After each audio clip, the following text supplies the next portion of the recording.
Welcome to the Storytelling with Data podcast, where listeners around the world learn to be better storytellers and presenters. We'll cover a wide range of topics that will help you effectively show and tell your data stories. So get ready to separate yourself from the mess of 3D exploding pie charts and deliver knockout presentations. And with that, here's Mike. Hey folks, this is Mike from Storytelling with Data, and I want to start today's podcast with a story. Back in 2016, I was attending a conference, and we were at the tail end of it. Some session where I was supposed to be doing group work with a bunch of people I didn't know. Not exactly the most engaging session I'd ever been to, but across the room, I spotted an English fellow whose work and name I had become familiar with over the course of my time looking at people's visualizations online. So rather than commit the rest of my limited time to this group work, I made my way over to him and ended up having a lovely 45-minute conversation about cricket. This was my introduction to Neil Richards, who is our guest today.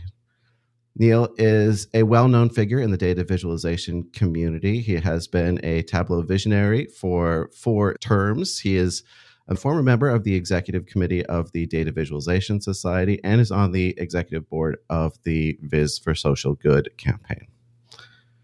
He's here today to talk about a new book that he has out called Questions in Dataviz, a design-driven process for data visualization. Neil, thank you for joining us. Thanks, Mike. Thank you for having me on. I remember that conversation really well. I don't remember everything I spoke to you about cricket, but I was wondering if we talk about how we met then, and it's so great to remember it straight away in the introduction.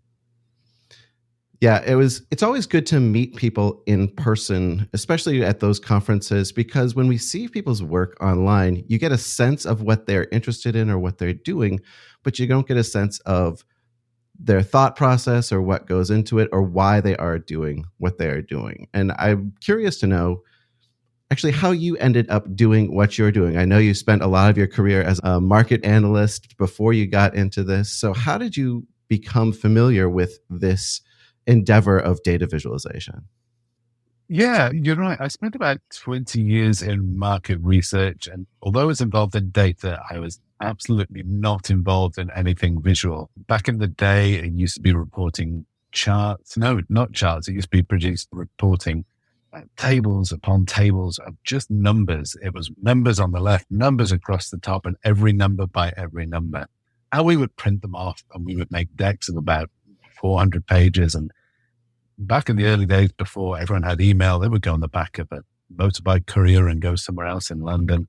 And it was soul destroying. It was okay because I was a numbers guy. I was analytically minded. I didn't mind doing it. But as soon as they left the building, I didn't know what insights were in there. I didn't know whether the clients found the results of our market research surveys interesting, whether it's what they wanted, whether it wasn't. And things got a little bit more modern. Things went by email. I did a bit more survey programming, but essentially there still wasn't that ability just to see what the client could see. So fast forward to the end of my market research time, and I was in a consultancy where we did a little bit of reporting in PowerPoint, and we started to do something a little bit more visual.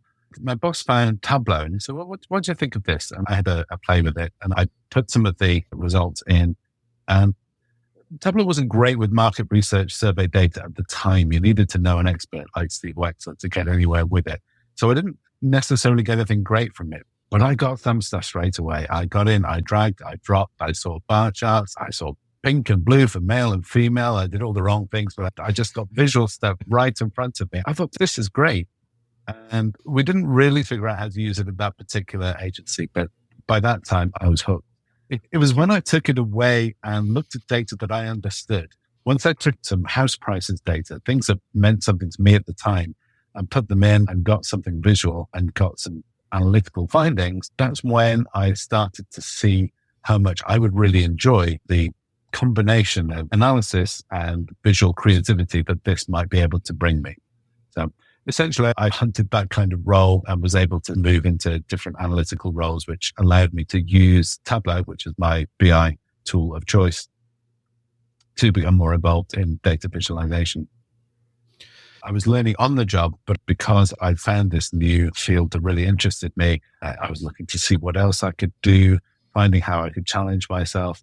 finding who the people were I respected in the industry, people who were doing stuff that I really liked, and looking to see how I could be influenced by them, whether that was actually sort of trying to emulate some of the work that they could do, maybe sort of trying to do some of the more creative stuff that I saw that I wasn't being able to do at work. And so essentially I was able to dovetail those two things, be using it sort of sensibly and professionally at work, but within the constraints of it not being 100% of my role to start with, and getting involved in as many of the initiatives that I could see or I could think of that would increase my own experience.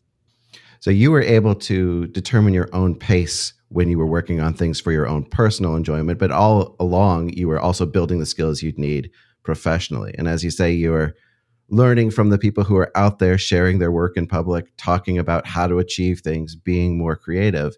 And at some point, you had become known enough, well-regarded enough that you also started to contribute to this body of knowledge publicly, and you started your own blog. I don't know whether I've known particularly when I started it, but I noticed that people were writing blogs, and people were writing blogs as a way of, to use a sort of cliche, if you like, to explain their journey or to note their journey. And I like that idea. It meant to me that if ever I wanted to put a blog post out, then I would sort of need to challenge myself, and I would need to think, what have I done differently? What's been new learning for me, or a new question for me, or a whole new bit of finding out for me that I've done since the last time I posted, and ideally as part of this most recent piece of work that I put out. So it was just something that I was happy to do, and it was an incentive to keep going, an incentive to keep learning, an incentive to keep posting. I didn't really need an incentive because it had become a hobby in the same way that other people might paint or write or have their own sort of creative output.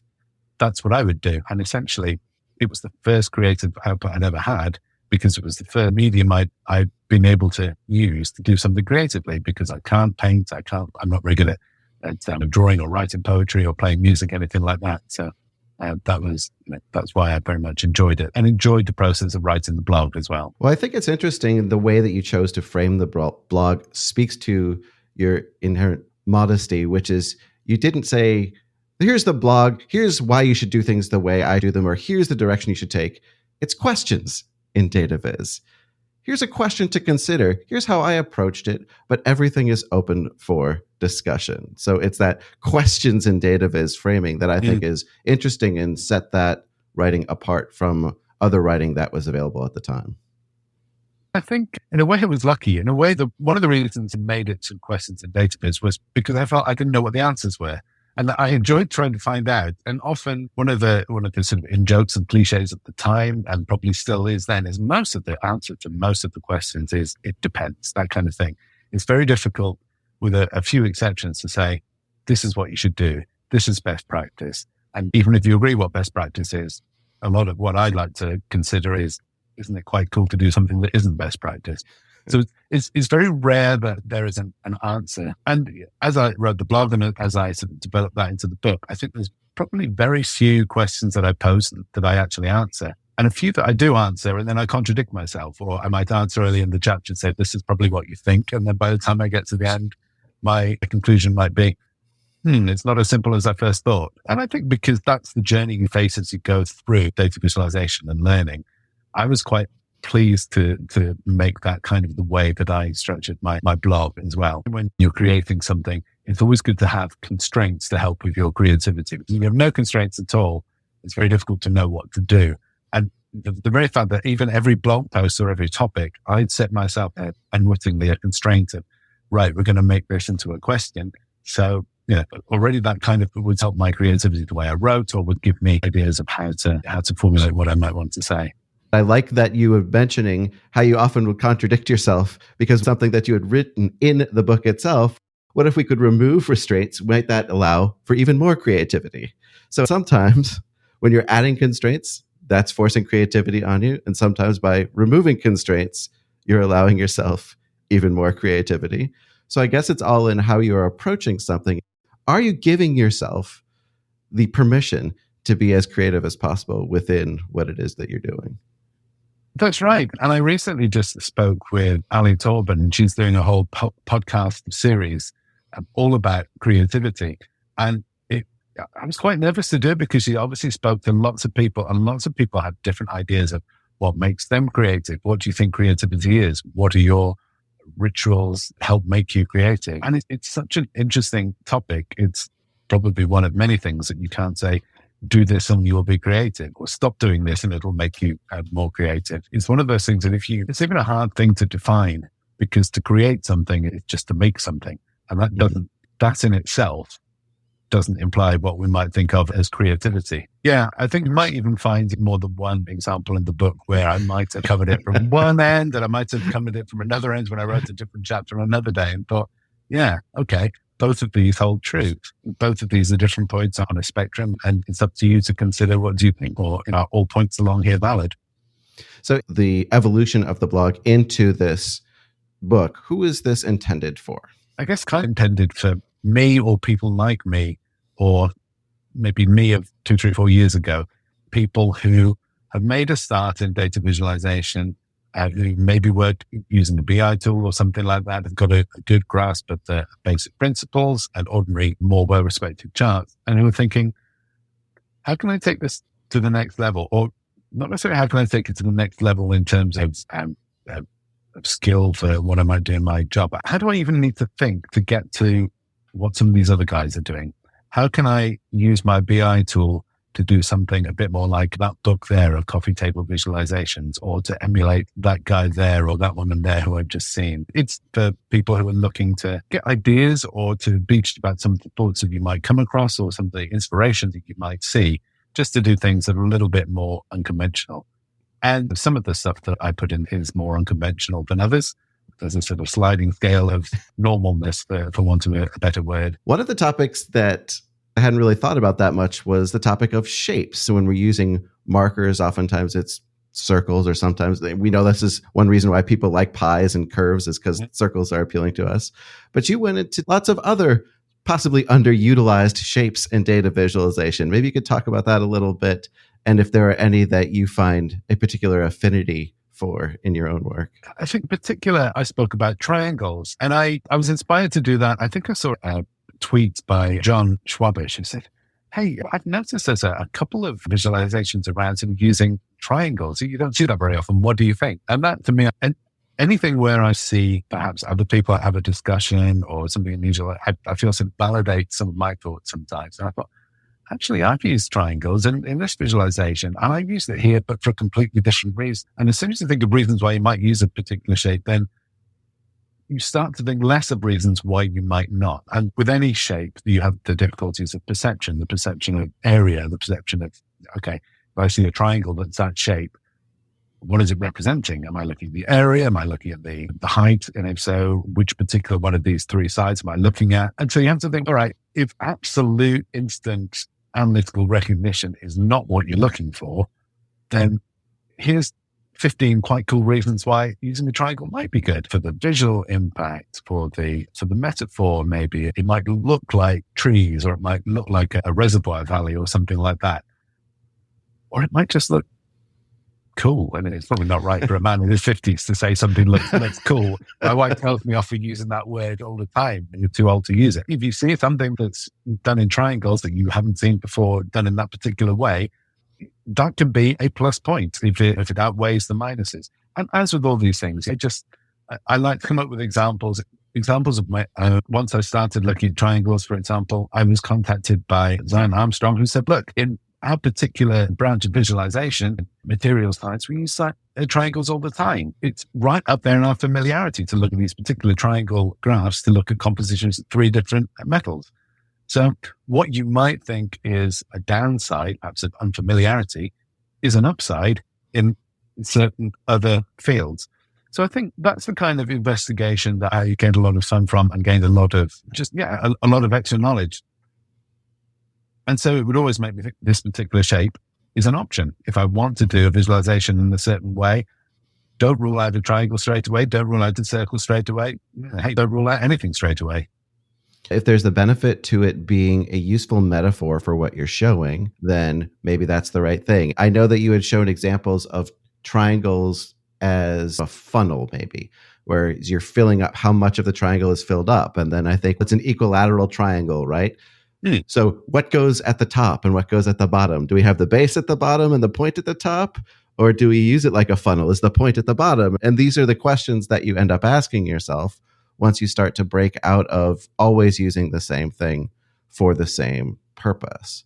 If you are not interested in the absolute analytical recognition or the instantaneous analytical recognition, then that is when you might choose these other options. So let's shift gears a little bit because I want to talk about your experience of visualizing in public. Most of the people who work in data visualization, their work is visible to their colleagues or their clients, but not really to a broader audience or not to an audience of people who are specifically interested in data visualization. So I wondered if you could talk a little bit about, in your experience, some of the benefits that you found in taking on this challenge of learning, visualizing in public, or expanding the boundaries of what you were capable of doing by putting your work out there for other people to see. Yeah, in my case, it's been nothing but beneficial. Being able to put things out in public, it's a two-way process. I guess I started, just as I was starting Tableau and in my data visualization career, I started to see what other people who were learning or who were more expert than me, but who were still improving, what they were putting out in public. And I would see, this was right at the start of Makeover Monday, which is a well-known initiative that ran for many years, that, as a data set would be released and people would be encouraged to visualize it, to improve on it, or to make their own visualization, and have released this in public. And I thought, if people are doing this, I could do this. I could join this. And I noticed that, we talk about releasing it in public, but we're still very much talking about within a community of data visualization people. There's big, scary Reddit forums out there I haven't gone anywhere near. Perhaps there are bigger communities that are less forgiving there. But I always found that within the community that I was aware of, the community that sort of built up around that and around data visualization as a whole, that people would be encouraging. I know that if 90% of people ignored what I put out, they probably didn't like it, or they probably thought that should have been a bar chart. But it was always encouraging to get encouraging feedback, and sometimes that constructive feedback. I'm not saying that you do it for the glow of people loving what you do. You do it as well for the people coming up with their own take on what you could have done better. But again, I think also doing this in public, it allowed for a portfolio, and it allowed for, I'm going to say a journey again, which is that real cliche, but it allowed for not only for you to see how you were improving and learning and becoming more creative, but for other people to see that as well. So that helps professionally when it comes to coming up with a portfolio of what you can do. And it helps within sort of your reputation externally as well, for people seeing everything that you've done over the years. So I certainly recommend it. I want to say it can be difficult. I haven't found it difficult. I don't want to say it's sweetness and light for everyone, and that everyone will give you 100% wonderful feedback. But I think it's something that I would encourage, and bear in mind that there are far more people supportive and encouraging and delighted to see more people take part. Because ultimately, and this is why I write the book and I come and talk about this and I do all this stuff, I think data visualization is great. The more people that I see take part in it and take part in the community and whiz through and get really good or do inspiring stuff, the more everyone gains, the more I gained, and the more the whole field gains. And it is an on-ramp when you have these programs like you were talking about, Makeover Monday. There are many other ones out there that are good stepping stones for people who are getting used to visualizing in public, because they are provided, in most cases, a data set to work on. You're provided a group of, if not colleagues, at least like-minded or similarly directed individuals who are tackling this same challenge at the same time. And so you learn how other people are doing them.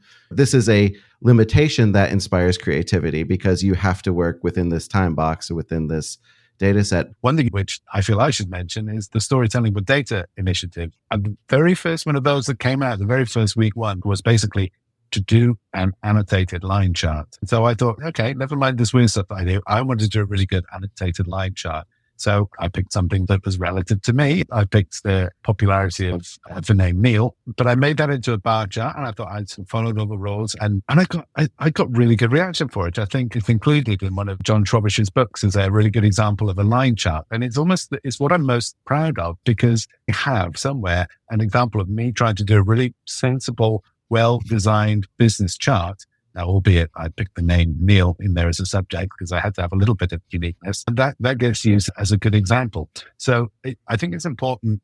The Storytelling with Data initiative is another great one, but to remember that it's an opportunity to practice the best practice as well as it is the creative. But you, Neil, also have gone outside of this as well. You talked about you got interested in this by using cricket data. You talked about the home price data. I know you have other interests you visualized: mathematics, chess, 90s Britpop, and the associated album covers. There are all of these personal interests that you explored. And I wondered if you could go into a little bit of how you found the inspiration from your own experiences driving your public visualization creation journey. If I have an idea of something that I want to do, I love actually coming up with an idea of a design first, and then maybe thinking of some data that might fit it, which obviously I acknowledge is not the sort of standard business way round, but it's a great sort of creative exercise. It's been a lot of fun. I usually want to do something where I don't mind if I have to stare at that data for a few weekends.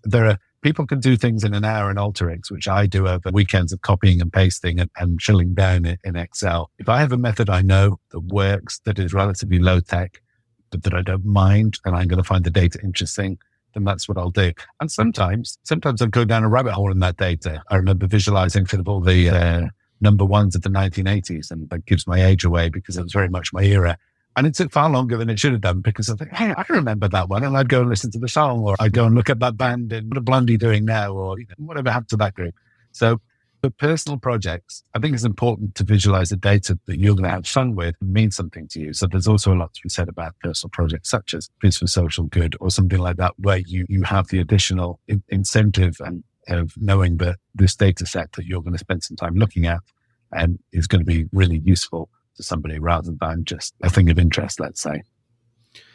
You mentioned Viz for Social Good. First of all, what is that for people who aren't familiar with it? Okay, Viz for Social Good, you can go to bizforsocialgood.com. It's been around for, I think Chloe Sang launched it's that very same day that you and I went off to talk about cricket, and then eventually it took on a life of its own. We're a group of volunteers all around the world, literally. We have huge global presence now, where somewhere between 6 and 10 times a year, we will help out a client. A client will come to us with a data set. It must be a non-profit client, and usually a client that doesn't have data visualization capabilities or is looking to find something within their figures or a call for action. It's a great opportunity for anyone who signs up. We should have about 4 to 6 weeks to look at that data set, come up with something that's going to be really useful for that nonprofit. And more now, we have a great opportunity to actually jump on a call with that client so they can actually talk through their dashboard or their final visualization as they do that. Yeah, we have nonprofit status now. So we've moved on from being a sort of online community to an official nonprofit. It's a great opportunity. Sign up, improve your own skills as you can with any public project that we've been talking about, to improve your technique, your skills. It can be done using any visualization method that you like. I like the Biz for Social Good campaign. I like the idea. It cements the notion that data visualization can, in some small way, change the world. And ideally, what we are trying to do when we are visualizing data is communicate things to people. We're trying to get them interested or informed or motivated to do something. On the other hand, you mentioned that you have a presentation that you've given multiple times called Celebrate the Unnecessary. Maybe you could talk about that side of visualizing data as well. Yeah, I think with Celebrate the Unnecessary, it is almost the other side. It's the fact that, does it matter? How can I put this? I think especially if you want to do something for fun, if you want to do something that you're really going to enjoy, then your audience almost becomes yourself, or the audience becomes people like yourself who are going to appreciate it. And that's going to exclude a lot of people. And by celebrate the unnecessary, I mean, do something about who said the most number of words in different Friends episodes. Do something about how many times does the letter J come up in this. Okay, I'm going for a tangent now, but just visualize things that it doesn't actually, the data set almost doesn't matter. And it's for fun. It's fine to visualize things that aren't going to change the world as well. If that's not your brief, if that's not the data set you have, if you want to do something, whether it's for creative reasons or artistic reasons or for your own learning reasons, like, let's go back to the example I said now. You could say the popularity of the name Neil over the last 100 years is equally unnecessary. Nobody really needs to know that. It doesn't have to be a particular sort of pop culture or anything like that. But yeah, when I say celebrate the unnecessary, it's really about the fact that your data set is what you use as the medium for data visualization. And that's why I've fallen in love with data visualization.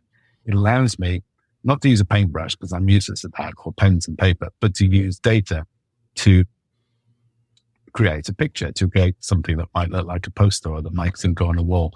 And it almost doesn't matter what that data is. I love the fact that it's data, because if it were just coming from me, I wouldn't know where to start. Celebrate the fact that it doesn't really matter that the world doesn't need to see. I borrowed the phrase from Andy Kirk, and I love the fact he just did this passion project on all the episodes of Seinfeld. And there's no one better, more supportive, more professional than Andy. But when he wanted to visualize all the episodes of Seinfeld, that's what he did. And he put it in a book and he raised money for charity. And he said a completely unnecessary visualization.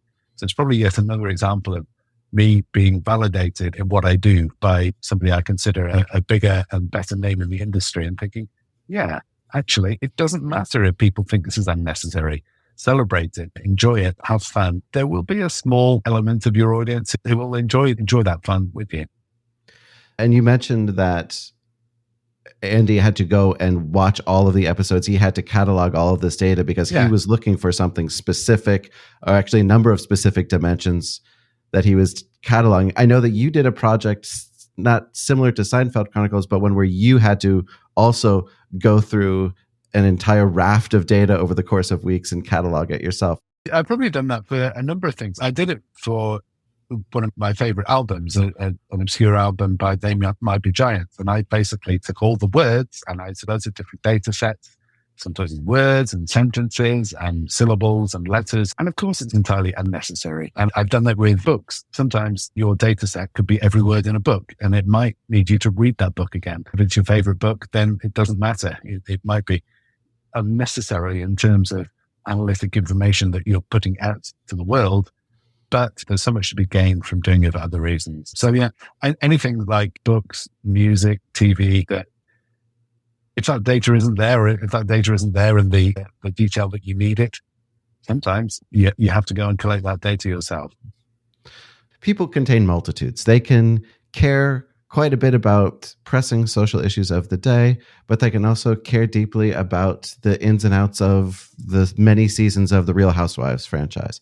And Absolutely. Maybe they want to look deeply at that, and that is entertaining.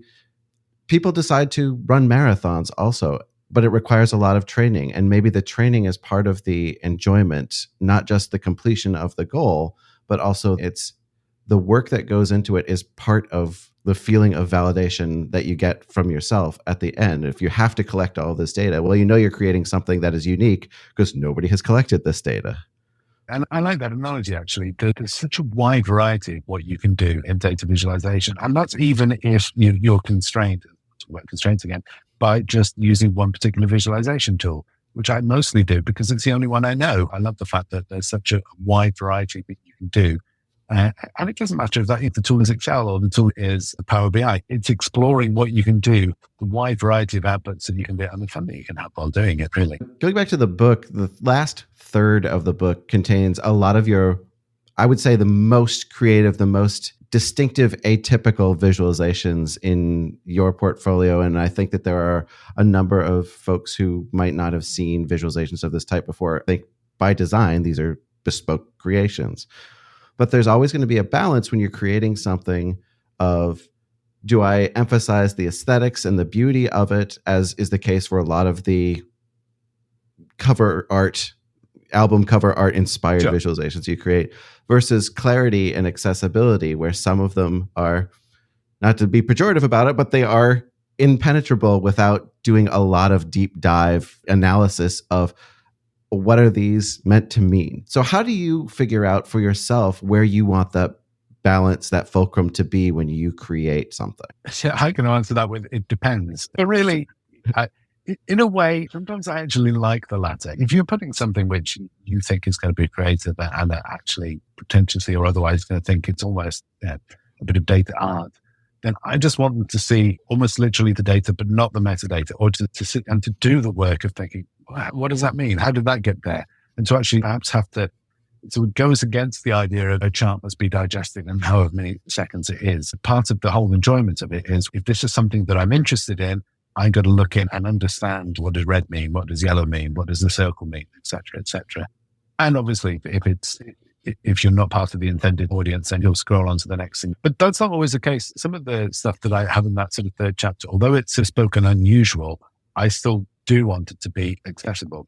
I've developed a tile map, a hex map of every county US, and I forget now, it's 3,000 or 4,000 different counties.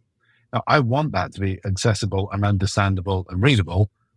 I present it along with a whole load of the pros and cons and limitations, not least the fact that this English guy thinks he knows how to put 4,000 US counties in the right place. We know how difficult that is with the 50 tiles of a hex map. So there are going to be probably some more glaring examples within the 4,000 or so different counties.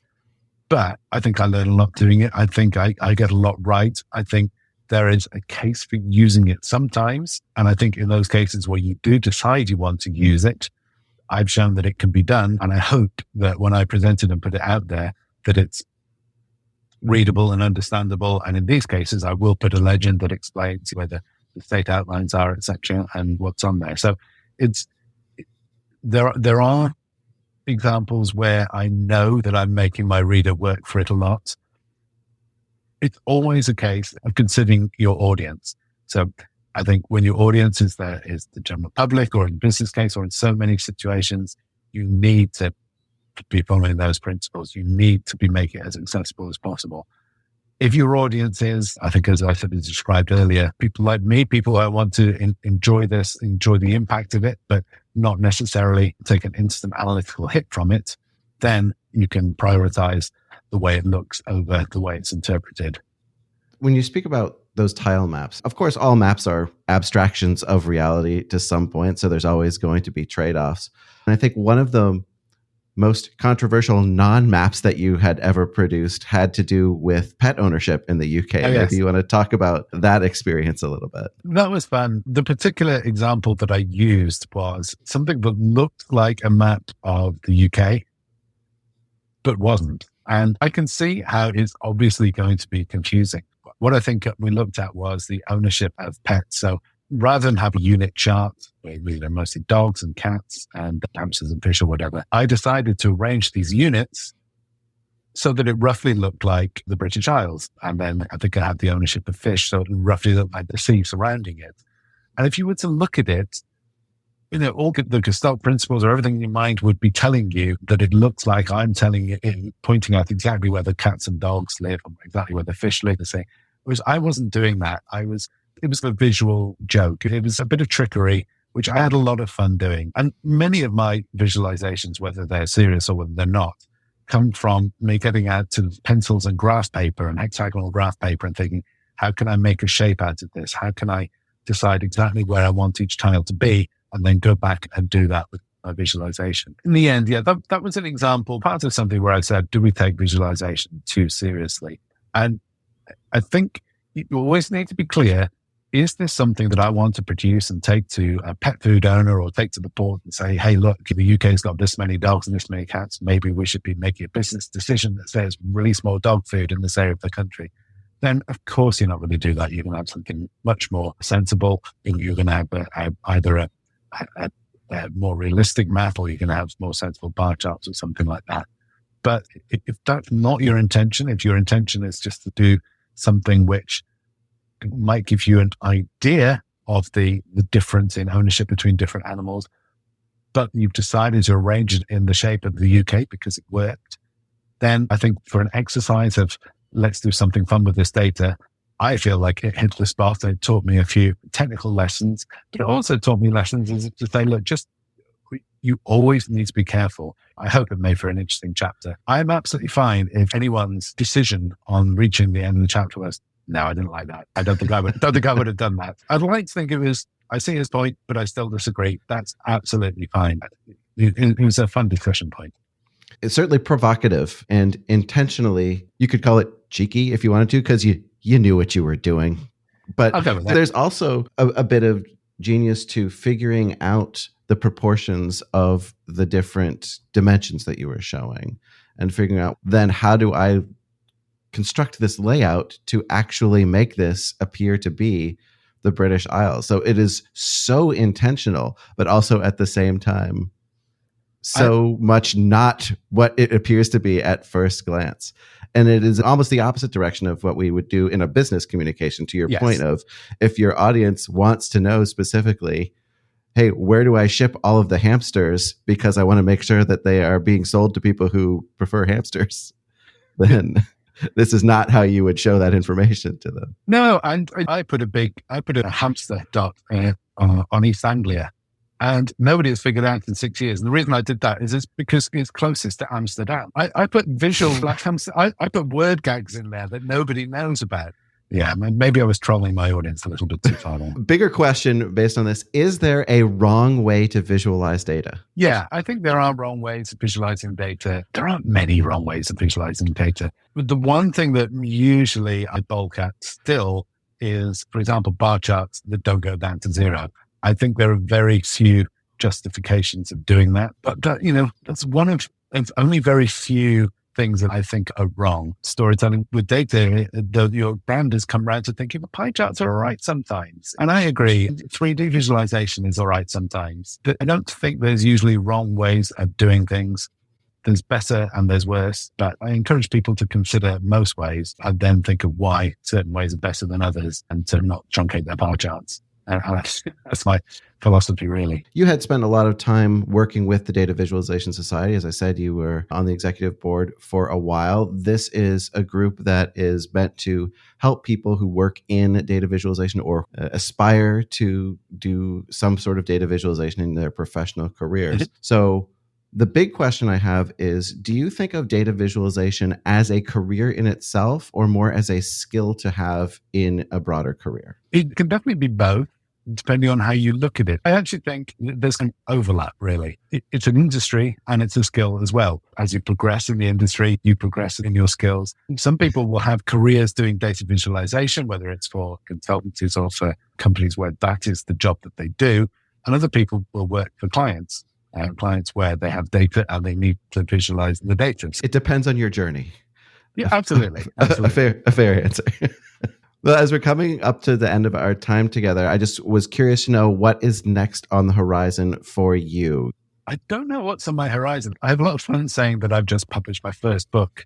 I have no plans of doing another book, but never say never. I would say professionally, my passion at the moment is almost diametrically opposed to what I put in the book, which is really promoting data fluency and data literacy and seeing how I can really help improve this throughout my current organization. That's certainly where I like to focus a lot of my study and my talking and my passions at the moment. I feel like I came late into this profession and I feel like I'm still learning so much from it every day and still have so much to sort of contribute every day that I don't know what's coming next, but I can't see myself going away from it anytime soon. So I think let's enjoy my 5 minutes of fame of having a book out and then see what happens after Christmas.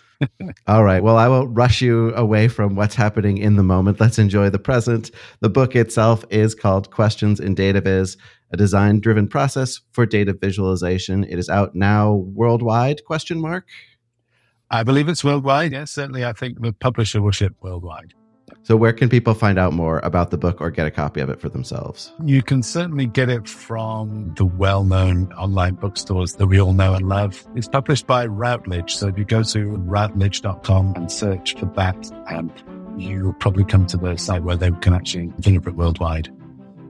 And where can people go to learn more about you or anything you eventually do decide to do once we stop living in this present moment? Absolutely. Well, I'm pretty active on Twitter. Well, people are still on Twitter. That's true. Or I'm at the Neil Richards. Or you can check out my blog, which is also called questionsindataviz.com. Else you want to promote before we wrap up for the day? I don't think so. No. And it's probably a bit too early to promote my second book, whatever that might be. No. Nothing more to promote other than thank you for shouting out Biz for Social Good, which will always be close to my heart. And check out the Data Visualization Society as well. It's a fun time to be involved with them because we have the Information's Beautiful Awards coming up very soon. Check out the showcase there and see some amazing visualizations. All right, Neil, thank you very much for joining us today. Best of luck with the book. And thanks everyone for listening. We'll see you next time.